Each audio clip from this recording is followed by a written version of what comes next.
नमस्कार दोस्तों, मैं आपका दोस्त सुरेश कुमार अपने YouTube channel Suresh art association में आप सभी का स्वागत करता हूं। दोस्तों, मुझे पूरा उम्मीद है आप सभी अपने घर पर बिल्कुल कुशल पूर्वक होंगे, मस्त होंगे, स्वस्थ होंगे और अपनी ज़िंदगी में ज़बरदस्त होंगे। दोस्तों, आपको खुशी होगी कि आज एक ऐसे टॉपिक को लेकर के मैं आपके बीच आया हूं जिसे आप रोज़ दिन अक्सर बोलचाल की भाषा में बोलते हैं। साथियों, वीडियो का टॉपिक अगेन एंड अगेन, जिसका हिंदी अर्थ होता है बार बार। पहला वाक्य यहाँ पर दिया हुआ है दोस्तों, तुम बार बार क्यों बोलते हो। यह एक इंट्रोगेटिव सेंटेंस है दोस्तों। कैसे पता चला? यहाँ वाक्य के बीच में आप देख सकते हैं क्यों लिखा हुआ है और यह एक इंट्रोगेटिव सेंटेंस है।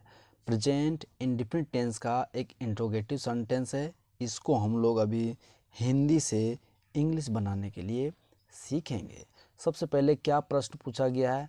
तुम बार बार क्यों बोलते हो, क्यों बोलते हो।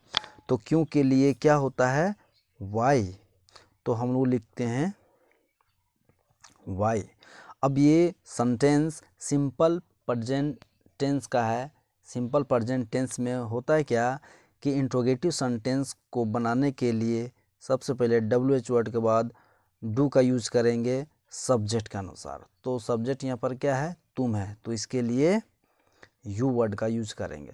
वाई डू यू, ठीक है। अब यहाँ लिखा हुआ है बोलते हो, तो बोलना का क्या होता है? Speak. Why do you speak, तुम क्यों बोलते हो। और यहाँ पर क्या लिखा हुआ है? बार बार। तो बार बार के लिए यहाँ पर आपको दिखाई पड़ रही होगी स्क्रीन में अगेन एंड अगेन। तो यहाँ पर इसको इस जगह पर लिख सकते हैं अगेन एंड अगेन। उसी तरह से अब यहाँ पर दूसरा वाक्य, सीता बार बार क्यों रोती है। अब यहाँ पर भी इंट्रोगेटिव सेंटेंस है, तो क्यों रोती है, तो क्यों के लिए सबसे पहले हम लोग लिखेंगे वाई। अब यहाँ पर सिंपल प्रेजेंट टेंस का यह एक इंट्रोगेटिव सेंटेंस है, इसीलिए हम लोग सब्जेक्ट के अनुसार यहाँ पर क्या लिखेंगे? तो डज का यूज होगा। उसके बाद जो सब्जेक्ट है उसको हम लोग लिखेंगे सीता। अब सीता क्या काम कर रही है? तो रोने का। तो रोना का क्या होता है? वीप हो गया। अब रोने का काम तो कर रही है लेकिन बार बार। तो बार बार का क्या यहाँ पर बताए थे? Again and again.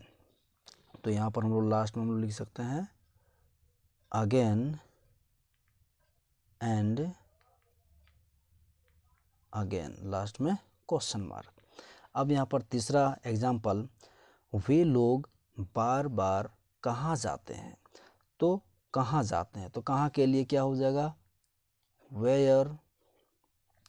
अब यहाँ पर डू लगाया या डज लगाया, सबसे पहले यहाँ हम लोग सब्जेक्ट देखेंगे। सब्जेक्ट वे लोग मतलब दे, या एक प्लूरल सब्जेक्ट है। तो प्लूरल सब्जेक्ट के साथ में हमेशा इंट्रोगेटिव सेंटेंस में डू का यूज करेंगे, उसके बाद सब्जेक्ट के रूप में यहाँ पर दे का यूज करेंगे।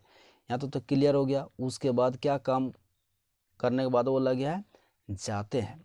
तो जाना का क्या होता है? गो।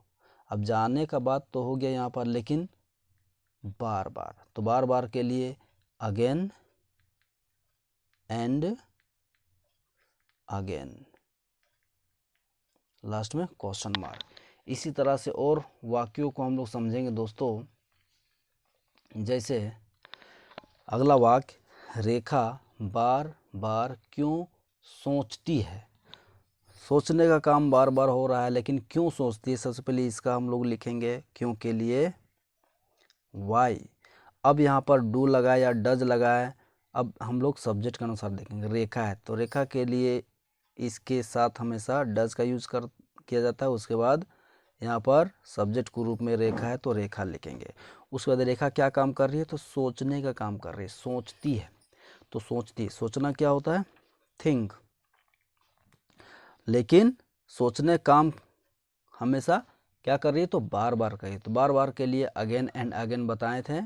तो यहाँ पर अगेन एंड अगेन, लास्ट में क्वेश्चन मार्क।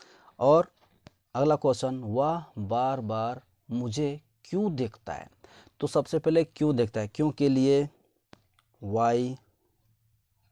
अब यहाँ डू लगाया, डज लगाया, सबसे पहले हम लोग इस जगह पर देखेंगे। वह बार बार मुझे क्यों देखता है, लड़का है, वह के लिए क्या हो जाएगा, यहाँ पर इसके साथ में सबसे पहले डज का यूज करेंगे और वह के लिए ही, क्योंकि ही सब्जेक्ट है। अब सब्जेक्ट क्या काम कर रहा है, देखने का काम कर रहा है, तो देखना क्या होगा, लुक होगा। अब किसको देखने काम किया जा रहा है, तो मुझे, तो यहाँ पर कर देंगे एट मी। देखने काम लगातार मतलब बार बार हो रहा है, तो यहाँ पर अगेन एंड अगेन का यूज करेंगे, लास्ट में क्वेश्चन मार्क। इसी तरह से और एग्जाम्पल के साथ में हम लोग समझेंगे दोस्तों। लिखा हुआ, राम बार बार क्यों पूछता है। तो राम बार बार क्यों पूछता है, इसके लिए हम लोग क्यों के लिए वाई डब्ल्यू एच वर्ड का यूज करेंगे। उसके बाद यहाँ डू या डज लिखने से पहले हम लोग सब्जेक्ट एक बार देखेंगे, सब्जेक्ट क्या है। तो यहाँ पर राम थर्ड पर्सन है, थर्ड पर्सन सिंगुलर सब्जेक्ट के साथ में हमेशा इंट्रोगेटिव सेंटेंस में डज का यूज किया जाता है। उसके बाद सब्जेक्ट के रूप में राम का यूज करेंगे। राम क्या काम कर रहा है, तो पूछने का काम कर रहा है। तो पूछना क्या होता है, आस्क। अब पूछने का आस्क तो हुआ, लेकिन ये बार बार पूछने काम कर रहा है, तो बार बार का क्या होगा, अगेन एंड अगेन, लास्ट में क्वेश्चन मार्क। इसी तरह से एक और एग्जाम्पल, बच्चे बार बार क्या करते हैं। बच्चे बार बार क्या करते हैं, तो क्या करते हैं, क्या कहा हो जाएगा, व्हाट। अब यहाँ पर डू या डज लिखने से पहले एक बार सब्जेक्ट देखेंगे, क्या है, बच्चे मतलब चिल्ड्रेन। ये प्लूरल सब्जेक्ट है दोस्तों, तो प्लूरल सब्जेक्ट के साथ में हमेशा डू का यूज करते हैं इंट्रोगेटिव सेंटेंस में, और उसके बाद सब्जेक्ट के रूप में यहाँ पर लिखेंगे चिल्ड्रेन। अब आगे देखना है कि क्या बोला जा रहा है, तो करते हैं, तो टू लिखेंगे। अब क्या करते हैं यहाँ पर, तो बार बार, कितनी बार करते हैं, तो बार बार, तो बार बार का अगेन एंड अगेन, लास्ट में क्वेश्चन मार्क। इसी तरह से हम लोग आगे भी देखेंगे, तुम बार बार क्यों हंसते हो। तुम बार बार क्यों हंसते हो, तो क्यों हंसते हो, तो क्यों के लिए सबसे पहले अंग्रेजी वर्ड वाई, और अब यहाँ पर डू या डज का यूज करने से पहले हम लोग सब्जेक्ट देखेंगे, यू है सेकंड पर्सन, और सेकंड पर्सन के साथ में हमेशा डू का यूज करेंगे। उसके बाद सब्जेक्ट के रूप में यहाँ पर यू लगाएंगे। अब देखना है कि ये जो है क्या काम कर रहा है, तो हंसने का काम कर रहा है, तो हंसना का क्या होगा, लाफ। तो लाफ दे दिए। अब हंसने का काम बार बार कर रहा है, तो बार बार का फिर से वही चीज, अगेन एंड अगेन का हम लोग यहाँ यूज करेंगे, लास्ट में क्वेश्चन मार्क।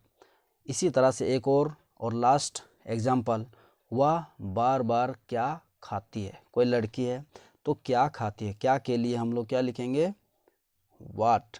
अब यहाँ डू या डज लिखने से पहले हम लोग सब्जेक्ट देखेंगे, क्या है, वाह। बार बार क्या खाती है, लड़की है, तो वह के लिए सी होगा, और सी सिंगुलर सब्जेक्ट है, थर्ड पर्सन है, तो सिंगुलर सब्जेक्ट थर्ड पर्सन के साथ में हमेशा इंट्रोगेटिव में हमेशा डज का यूज करेंगे। उसके बाद सब्जेक्ट के रूप में यहाँ पर सी। अब ये लड़की क्या काम करती है, तो खाती है, खाने काम कर रही है, तो खाने के लिए क्या लिखेंगे, इट लिखेंगे। अब ये खाने काम तो कर रही है, लेकिन कितनी बार, तो बार बार, तो फिर से वही चीज, अगेन एंड अगेन, लास्ट में क्वेश्चन मार्क। तो दोस्तों अभी हम लोग अगेन एंड अगेन से जुड़ी हुई कुछ वाक्यों को हम लोग समझने का प्रयास किए हिंदी से इंग्लिश में बनाने के लिए। तो एक चीज़ और आपको बताना चाहेंगे कि अगेन एंड अगेन से जुड़ी हुई जितने भी सवाल है, सभी का सभी इंट्रोगेटिव सेंटेंस है। देख सकते हैं क्वेश्चन के लास्ट में क्वेश्चन मार्क लिखा हुआ है, चिन्ह दिया हुआ है, और हमेशा यहाँ पर ध्यान दें कि क्वेश्चन में शुरुआत में WH वर्ड का यूज़ किया गया है। आप यहाँ देख सकते हैं WH वर्ड का यूज़ किया गया है। फिर से दिखाते हैं आपको, WH वर्ड का यूज़ किया गया है। फिर यहाँ पर WH वर्ड का यूज़ किया गया है। फिर WH वर्ड का यूज़ किया गया है। यहाँ भी देख सकते हैं, यहाँ भी देख सकते हैं, और इधर भी देख सकते हैं, यहाँ भी देख सकते हैं, और दिखाते हैं आपको, यहाँ भी देख सकते हैं। लेकिन एक चीज़ आपको ध्यान देना होगा कि यहाँ पर WH वर्ड के बाद यहाँ पर डू का यूज हुआ है, कहीं पर डज का यूज हुआ है, फिर से डू का यूज हुआ है, फिर से डज का यूज हुआ है। तो किसी किसी में डू, किसी किसी में डज का यूज हुआ। आखिर ऐसा क्यों? क्योंकि डू और डज का यूज हमेशा सब्जेक्ट के अनुसार लगता है। जब कभी सिंपल प्रेजेंट टेंस का जो इंट्रोगेटिव सेंटेंस होता है, तो सिंपल प्रेजेंट टेंस का इंट्रोगेटिव सेंटेंस में हमेशा डू और डज का जब कभी भी यूज होगा तो सब्जेक्ट के अनुसार। यहाँ सब्जेक्ट सेकंड पर्सन है और प्लूरल सब्जेक्ट है, इसीलिए इसके साथ में इंट्रोगेटिव सेंटेंस में हमेशा डू का यूज़ किया जाता है, इसीलिए यू के साथ में डू का यूज हुआ है। इसी तरह से अब इस वाक्य में आप देख सकते हैं कि यहाँ पर डज का यूज़ किया गया है। आखिर डू का यूज़ क्यों नहीं किया गया? डज का यूज़ इसलिए किया गया क्योंकि यहाँ जो सब्जेक्ट है सीता है, और सीता थर्ड पर्सन है। थर्ड पर्सन सिंगुलर सब्जेक्ट है, और किसी भी वाक्य का सब्जेक्ट अगर सिंगुलर हो और थर्ड पर्सन हो, खासकर इंट्रोगेटिव सेंटेंस में, तो इसके साथ में हमेशा डज का यूज किया जाता है। इसी तरह से यहाँ भी देख सकते हैं डू लगा हुआ है। तो डू क्यों? क्योंकि दे प्लूरल सब्जेक्ट है, और प्लूरल सब्जेक्ट के साथ में खासकर सिंपल प्रेजेंट टेंस के इंट्रोगेटिव सेंटेंस में हमेशा डू का यूज़ किया जाता है प्लूरल सब्जेक्ट के साथ में। उसी तरह से यहाँ पर रेखा सिंगुलर सब्जेक्ट है और थर्ड पर्सन है। सिंगुलर सब्जेक्ट और थर्ड पर्सन रहेगा तो इसके साथ में हमेशा इंट्रोगेटिव सेंटेंस में डज का यूज़ करेंगे, ठीक है। और यहाँ पर भी देख सकते हैं आप, यहाँ पर ही थर्ड पर्सन है और सिंगुलर सब्जेक्ट है। थर्ड पर्सन और सिंगुलर सब्जेक्ट है तो इसके साथ में हमेशा डज का यूज़ किया जाता है। फिर से आगे बताते हैं आपको, राम भी सिंगुलर सब्जेक्ट है और थर्ड पर्सन है। तो सिंगुलर सब्जेक्ट और थर्ड पर्सन रहेगा तो हमेशा डज का यूज़ किया जाता है, खासकर सिंपल प्रेजेंट टेंस के इंट्रोगेटिव सेंटेंस में। उसी तरह से यहाँ पर आप देख सकते हैं कि बच्चे मतलब चिल्ड्रेन, ये प्लूरल सब्जेक्ट है और थर्ड पर्सन है। तो प्लूरल सब्जेक्ट और थर्ड पर्सन है तो हमेशा इसके साथ में डू का यूज करेंगे इंट्रोगेटिव सेंटेंस में। ठीक इसी तरह से यहाँ पर आप देख सकते हैं यू सेकंड पर्सन है और प्लूरल सब्जेक्ट है, इसके साथ में हमेशा प्लूरल सब्जेक्ट के साथ में हमेशा डू का यूज किया जाएगा।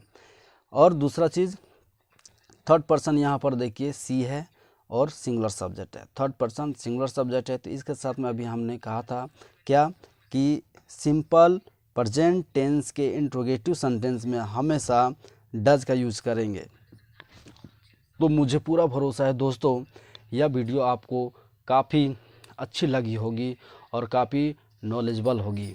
तो आज हम लोगों ने अगेन एंड अगेन के बारे में आज हम लोग बहुत ही विस्तार पूर्वक हम लोगों ने समझा, जाना और सीखने का प्रयास किया। आई होप यह वीडियो आपको काफ़ी पसंद आई होगी। यदि वीडियो पसंद आई तो प्लीज़ हमारे YouTube channel Suresh art association को आप लाइक, कमेंट, शेयर और चैनल को सब्सक्राइब जरूर करें। मिलते हैं हम लोग अगले वीडियो में, तब तक के लिए ऑल द बेस्ट।